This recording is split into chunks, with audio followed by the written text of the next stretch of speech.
Hey y'all, welcome back to Trini DIY 29, back with another video. This video is going to be short, guys. I'm going to make another one tomorrow to show you like all the stuff that's going on in the garden because the fall plants are in. But I only got about 20 minutes of sunlight left, so I got to get some stuff for dinner. So I wanted to show you guys. So we're going to go through the garden. You guys can see I still got the beefsteak tomato is still producing. We're getting down to 50-degree nights now, guys, and I can't believe that the tomatoes are still doing well. The brandywines have been taken out. If you look up here, my beans are kind of out of control. They're really fat, but you can see it's bean rust. So I just let them go, and I'll just harvest the seeds and save them. This was the tomato plant right here. If you want to know if your tomato plant is literally about to die and you want to put something else in this spot, but you don't want to kill your tomatoes, as long as a few of the tomatoes are blushing red, you could rip it out, hang it, and literally the tomatoes will ripen without it being in the ground. So that's what you can do to make up some space. Okay. So I'm going to go over here to the green stalk, guys. Everything is not looking too well. Insects are here. They're eating a lot of the stuff. So this is very sick. A lot of the stuff on here is sick. So I'm going to have to come down and spray it. But I'm making pasta today where we're going to be using the pasta sauce that I made in the one video. So I had to come out here and get some bell pepper. The bell pepper plant is still doing well. You guys can see, not the biggest, but good enough. We take him in. He's going to go into dinner tonight. Dragon tongue beans, they're really not doing well, guys. If you see that, they're really not. So I'll just take these off. These are probably going to be ripped out. They got bean rust all over them. They're done. Rip these out. I don't even know if it's worth even like putting them in a freezer bag. I might just find a way, cook them with something, and just leave it. But my green stalk has been growing a lot of mushrooms. Every day I come out here and pick mushrooms out. So I'm trying to figure out why. I know it's because it's moist, because I got drip irrigation, and it gives it a moist environment. And that's what they need. But I think that's all the dragon tons. But these guys are going to they're going to be ripped out. They look terrible. You guys can see down here, this is the mushrooms I'm talking about right here. Because it's a moist condition, and they spread their spores. All of this needs to be cut because it's just, they look pretty healthy. Some of them got spots, but it's all right. Then we have believe it or not, the Ichiban is still growing. I'm just going to go ahead and take these in because I can't even believe that I'm still getting eggplants and we're having 50-degree nights. But look how productive this Ichiban is. During the summertime, I was only getting 2 at a time. But look, I'm literally getting all of these. I'm going to be doing an experiment of overwintering So some of these plants I'm taking in the house to overwinter them. And I'll leave this one on because it's small. All these cayenne peppers, guys, I need to dry these out. But I'm going to be overwintering at least one of these plants. Look, more mushrooms, guys. Like, seriously, this is getting on my nerves. It's like every day I'm pulling mushrooms out. And if you guys could see, this bell pepper plant is producing 1, 2. I feel like since it's gotten cool, it's producing more. 3. And then you look over here, that's 4, 5, 6, 7, 8, 9, 10. Yeah, so this literally has 10 green peppers on it. And it seems like it's okay. I'm probably going to... I see a spider web in here. You guys see that? Something's trying to make a nest. You see stuff like that, get rid of it. Right here, celery that I got that I put in not that long ago. The celery is coming in nicely. But I really needed bell pepper, so that's what I'm out here for. I got one. I could have took a smaller one. More peppers, guys. Look at all these peppers. They've been on here so long, they're starting to dry themselves. So I have got to get these out. So that's probably what I'm going to be doing tomorrow. These were inside of a pot. I just transferred. No, they were inside the... more mushrooms, guys. They were inside of the... what is it called? This square foot garden. And I didn't like them on the ground. They were just getting beat up. So I dug them out and put them up here to protect them. And I just go through and just take the dead stuff out. And you guys can see, and I want you guys to see what the culprit of this is. He's right here. And I don't know if you guys can see him because they're that good at blending in. But if you have a black light, go out at night with a black light and go over your plants, and you will find all of the bugs that's on your plants because they'll glow. But here he goes right here. I don't know if you guys see him. I'll pick him off. He is destructive. This is the worm that is responsible for this. Now I want you guys to see what he did. He literally shredded every single thing. Look, there's another one on here, a baby one. So that lets me know I'm still seeing that white butterfly. She's still out here. There go a baby one. She laid her eggs on this. She likes to lay her eggs on anything in the brassica family. So your cabbages, your greens, your collards, your kales. So I'm pretty sure she has another kid in here. So I'm going to be spraying my whole entire garden down with I want to say it's called Gardening Fresh or Gardening something, but it's a gardening spray, and it's really, really good for getting rid of these pests. So I'm going to spray this. The cat is going to have to come in. You don't want to spray it around your animals. Usually when I spray it, I don't really like him to let him come back outside until it rains to wash it away. But when it rains, it normally washes everything away. But yeah, everything is not doing too well. I think the temperature is just kind of crazy.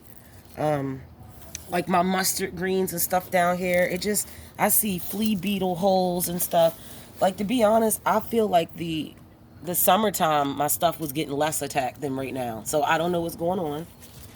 And here, guys, I still have, guys can see it, green beans. So I'm gonna go ahead and get these. These are actually doing well. Look how big they are.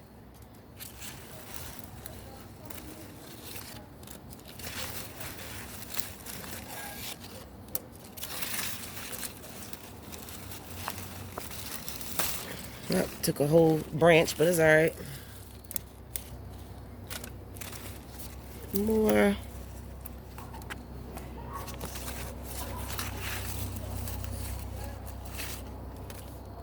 Let's see if I get all the big ones. Yeah, so they're okay. So I'm going to go back over here and show you guys this right here real quick, because this is unbelievable. This is the eggplant, the Black Beauty. Everybody knows eggplants do not like cold. Normally, if it drops to about under 60-something degrees, they'll die. But look at this. This eggplant literally is growing an eggplant right here. You got another eggplant flower coming in, so that's going to be another eggplant. You got another eggplant, Black Beauty coming in. These are the big eggplants. You got more of the buds coming in right here. We got the eggplant, more flowers. So this crap is freaking loaded. So I'm going to be making a note in my gardening book. I said, make sure that you guys keep track of everything in your garden. Eggplants seem to do really well in my garden for some reason, regardless of all of the, with the weird weather, the 50-degree nights and all of that crap, which is crazy. So, oh my gosh, it's just more and more mushrooms, guys. This is just ridiculous. I have got to figure something out with this. It's just, look, they're so down far in here where the water comes in. I might write green stalk and see, like, you see that? It's growing right underneath where that water is. I might write green stalk and see if there's anything that I can do about it, because it's ridiculous. So, yeah, guys, that's everything. You can see my potatoes that I put in. The potatoes have started. They've sprouted. And, you know, once the potatoes start to sprout, I got to fill this in with more dirt. And you're just going to keep mounding it as the potatoes grow. The cabbages are in. This zucchini is doing wonderfully good, but I don't necessarily see, like, I see a zucchini's forming on it, but I broke that leaf. I don't understand, like, why it's not. I think maybe because there's no pollinators, so I might have to come out here and try to hand pollinate these. But if I don't get anything, I'm just going to take this off because I broke it. But if I don't get anything, you know what? I have scissors in my hand, but whatever. But if I don't get anything once I try to, I might just rip it out. I just can't believe that the zucchini is doing so much better now. And you guys can see the tomato is doing really well. For some reason, the Cherokee purple tomato is doing amazing in cold weather. You guys can see it didn't grew all the way over here. It's holding on to this. I'm going to give up on this. This is going to come out. That's the watermelon, guys. It's not going to work. Down here are the peas that I put in. I'm trying to train them to grow up to here and grow up, but they just want to grow on to here. And I don't see any pea pods yet, so the birds have been eating that. But the purple cabbage, we got the regular cabbages in there, the potatoes in there, and then back here in the back, let me see what I put in there, because I know it probably hasn't grown yet. Back there, I put in red ace beets, and I don't see any action going on with the beets, so I don't know what's going on with that. But check out the nasturtiums, guys. Look at all of these flowers. I just ripped out a lot of them, but the nasturtium, they don't like a lot of heat, so if it's real hot outside, you can get more leaves and flowers, but they're coming in beautifully. And the beans, like I said up there, they're freaking massive. Not really, there's no point to try to pick those. They're not edible. They're so big, they're gonna be, I probably could eat the beans and boil them, but I'm not going through all of that. Mother Nature can keep them. And the lavender, I never made it out to get my lavender to dry it out, because I was gonna try to make, it looks like it's drying out on its own. So what I might do is come out here and cut all of this, because I want to make smudge sticks. So I'll probably make some smudge sticks with that. In the back of that, I have some, what is this? Ace, golden acre cabbage. So they're growing in there. And then there's some other stuff growing there. Guys, I'm really not sure what is right and what is not. So I've just been letting stuff grow. I threw a lot of seeds, so it's overcrowded, and there's some weeds in there. So I'm just going to eventually, but look at all of these tomatoes, guys. That's coming in healthy, beautiful. Down there, it's big clusters of them. I don't know if you guys can see it. But I was going to buy a frost blanket the other day. I left it in the store, but it looks like it's doing pretty well. This beefsteak, it has an actual tomato over here that I can harvest. Look how nice this tomato is. This is a beefsteak. It's smaller. It's not as big as what you expect for a beefsteak, but I'm getting freaking tomatoes, guys, in October with 40-degree nights, 50-degree nights. Once you see it blushing, take it in the house. It's cold. You don't want insects to get it. Take it in the house. Put it in your windowsill. 2 to 3 days will be completely red. As long as you see a tiny bit of red, don't even have to be that much. You can see this much, like this little light pink, and pick it, and it will turn. But if you pick it before you see any color in at all, it's going to die. All the basil, I still see bees, guys, so I left it out. You can see the echinacea is the basil, you know, basil flowers they love. Over here, the echinacea, I dehydrated, as you guys seen in the last video, but if you look right here, it's already starting to put on more buds, flower buds. So hopefully I'll have more echinacea. And also, I did a lot of research on it. A lot of the strength of the echinacea is in the actual leaves, but the root is the most potent part of the plant for healing and making healing salves and oils. But they said you want to harvest the root of echinacea after 2 years of it being in the ground. This has only been in there for the ground for 1 year. So next summer, I'm probably going to dig it up, get the roots, but make sure that I plant another one. So next summer, I'm going to be planting a lot of this, because once you dig up the root, you kill the plant. So that's basically all that's going on down here. Believe it or not, guys, I don't know if you remember, months ago I said I put onion seeds in here.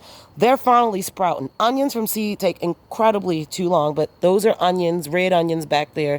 In the middle is a cabbage, and then all around the front, those are broccoli rabe, because broccoli would not grow. I tried to grow a full whole head of broccoli, and for some reason the plants died, so I had broccoli rabe seeds and I threw that in. So I'll be having some broccoli. We have some celery out here, over here with the pak choi. But you guys can see I'm getting a lot of damage. It's a lot of damage out here. Like, I feel like I'm getting more damage out here now when it's cooler outside than I did when it was cold. But this is the celery plant that I put in. And I still have more. I just don't have a location for it. There's some Paris Island lettuce that I put back here. I don't see anything growing. I don't know what's going on. My biggest thing is probably the birds, because I catch big birds back here. The birds are eating the seeds before they can grow. But you guys, just look at how this is just messed up. So I'm going to have to Definitely spray this stuff. Like, you can try to grow stuff organically and use nothing, but this is what's going to happen. So I'll show you guys what I'm going to be spraying on my plants.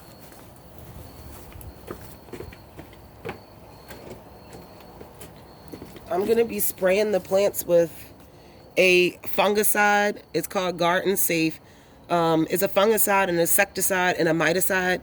And you just hook it up to your hose and you spray everything down. It comes out really strong. So make sure none of your pets or anything is out until everything is dry. So I'm going to spray down the whole garden. It says for organic gardening.